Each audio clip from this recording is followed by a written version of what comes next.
Haley Anderson, a bright nursing student with an infectious smile, was loved by everyone who knew her. But in March 2018, her promising life was tragically cut short in a chilling act of betrayal. This is the heartbreaking story of Haley Anderson. Welcome back to Chilling Fireside Stories, where we explore true crime cases. If you're new here, please subscribe to my channel and turn on the notification bell so you never miss a story. Before I begin, a word of caution. This story contains sensitive details that may be disturbing to some viewers. Viewer discretion is strongly advised. Now settle in and let's begin. Haley Anderson was a 22-year-old nursing student at Binghamton University in upstate New York. Born in Westbury on November 27, 1995, she was the youngest child of Karen and Gordon Anderson. Haley was known for her infectious laugh, warm smile, and the way she made people feel loved and valued. Haley's friends described her as the life of the party, but she was also deeply driven in her studies. She dreamed of becoming a nurse to help others, a career path that spoke to her compassionate nature. After graduating from high school, she pursued a nursing major at Binghamton University Medical Center. During her first 3 years of study, Haley worked part-time at a coffee shop and later secured a position in the emergency department of a hospital on Long Island. On Thursday, March 8, 2018, Haley spent the late hours playing board games and drinking with her roommates. The gathering ended just before 4 a.m. and they all went to bed.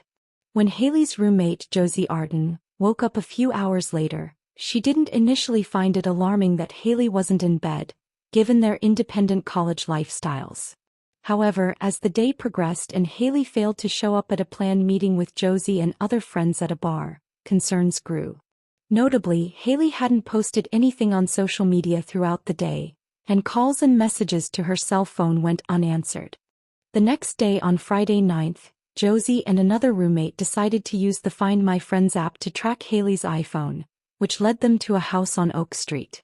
This was the residence of Orlando Tercero, another student in the nursing program with whom Haley had a brief on-and-off dating history. Orlando was born in Miami, Florida, to parents with Nicaraguan roots. He held dual citizenship, which would later play a crucial role in his escape and trial. He was known for his dedication to his studies in the nursing program at Binghamton University. During the weekdays, Orlando was a diligent and hardworking student, fully committed to his academic pursuits. He was described as intelligent and responsible, qualities that earned him respect among his peers and professors. However, this studious facade concealed a different side of Orlando. When the weekend arrived, he transformed into a social butterfly, fully immersing himself in the lively party scene. He was known for his enthusiasm for partying and his ability to switch from a serious, academic demeanor to a more relaxed and carefree one. This dual nature made him a complex character who could navigate both the demanding world of academics and the vibrant social life of a college student. Orlando's background also included a familial tragedy. He was deeply inspired by his father, who was a dedicated physician. His father's work ethic and commitment to helping others left a lasting impression on Orlando, shaping his own aspirations and approach to his studies. However, his father passed away 5 years before Haley's death, a loss that profoundly affected him. This personal tragedy added another layer of complexity to Orlando's actions and mindset in the years that followed. This personal history, combined with his obsessive nature and inability to handle rejection, contributed to the tragic outcome of his relationship with Haley. Josie and another roommate, Michelle Topoli, headed to Oak Street to investigate Haley's whereabouts. Earlier that day, the police had been summoned to the residence on Oak Street following a request from Orlando's sister for a welfare check prompted by a distressing text message she had received from him. Upon arriving, the police received no response, and the house seemed unoccupied, so they left. When Josie and Michelle reached the location, their knocks on the door yielded no response, and the house appeared deserted. Despite this, they chose to remain, fueled by their concerns for Haley's well-being. Observing that Orlando's car was absent, they relied on the tracking app, which indicated Haley's phone was still inside. To investigate further, Josie assisted Michelle in entering through an open window, and they discovered Haley in Orlando's bedroom, partially covered by bedclothes. They noticed something unsettling about her appearance, which raised their alarm. Without wasting a moment, they called 911. Emergency responders quickly arrived on the scene, and it was confirmed: Haley had tragically passed away. The shock of the confirmation left her friends and family in disbelief, marking the beginning of a heart-wrenching investigation into her untimely death. The cause was determined to be strangulation, and Orlando was nowhere to be found. Haley and Orlando had an on-and-off relationship, with Haley ultimately deciding to end it. While she wished to maintain a friendship, Orlando desired a more committed connection.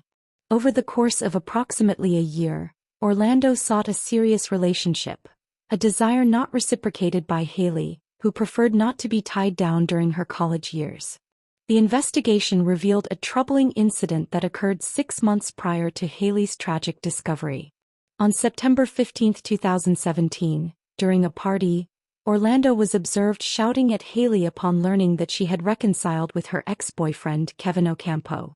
Unhappy with this development, Orlando insisted on an exclusive relationship, which Haley declined, expressing her desire to remain friends. That night, Kevin stayed over at Haley's apartment.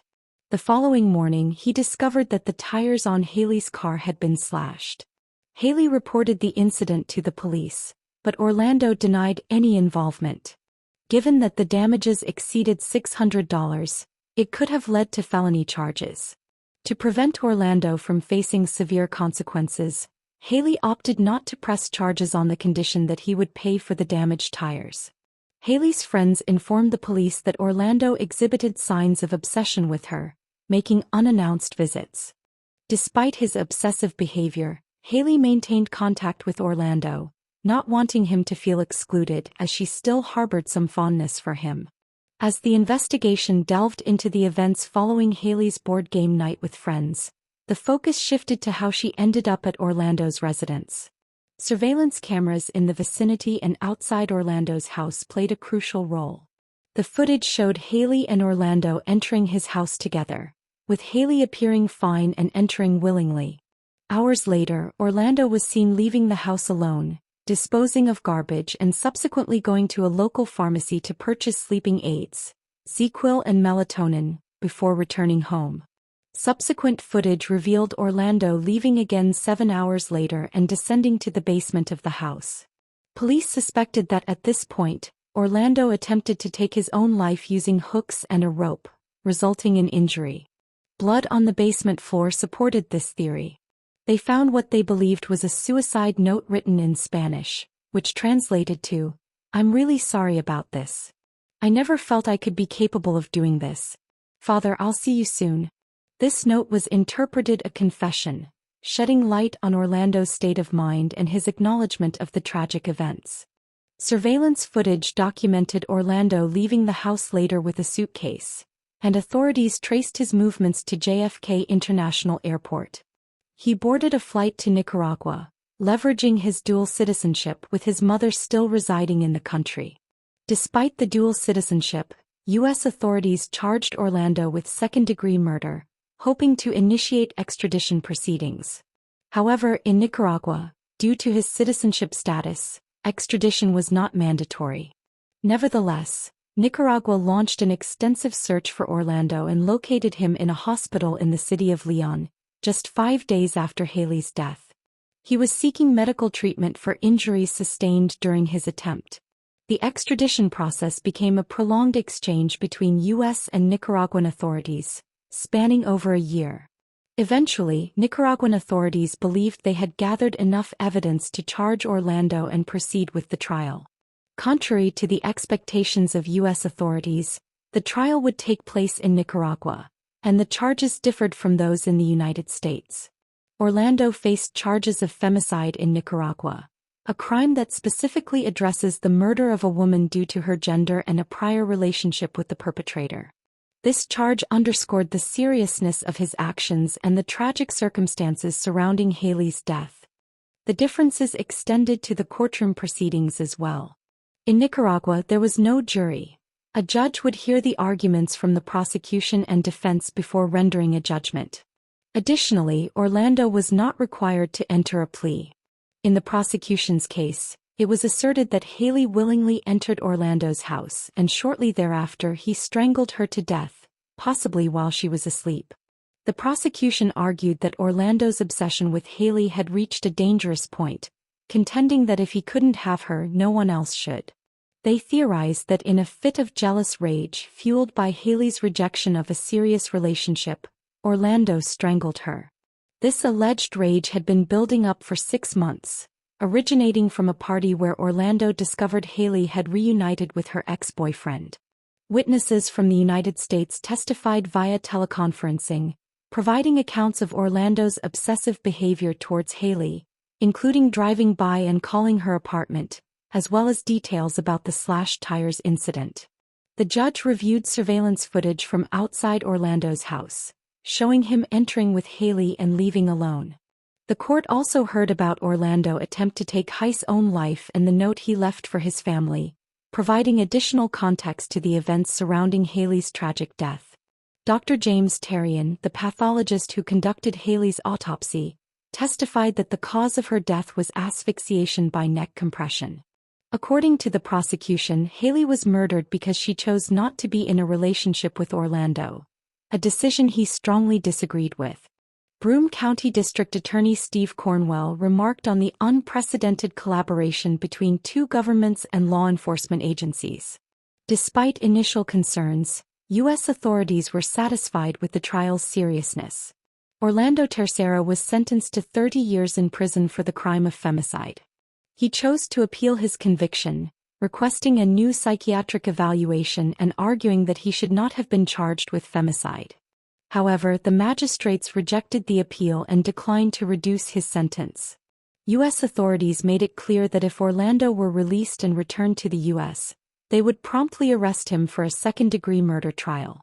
Following the court's decision, Haley's parents, Karen and Gordon Anderson, expressed their gratitude. Karen noted that Orlando showed no remorse, only regret for not reducing his sentence. While she believed 30 years was insufficient, she appreciated the court's efforts. Gordon emphasized remembering Haley as a compassionate and vibrant individual dedicated to spreading joy and love.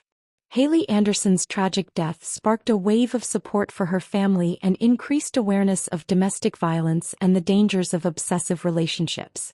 Her friends and family have worked tirelessly to honor her memory, creating scholarships and initiatives in her name to support nursing students.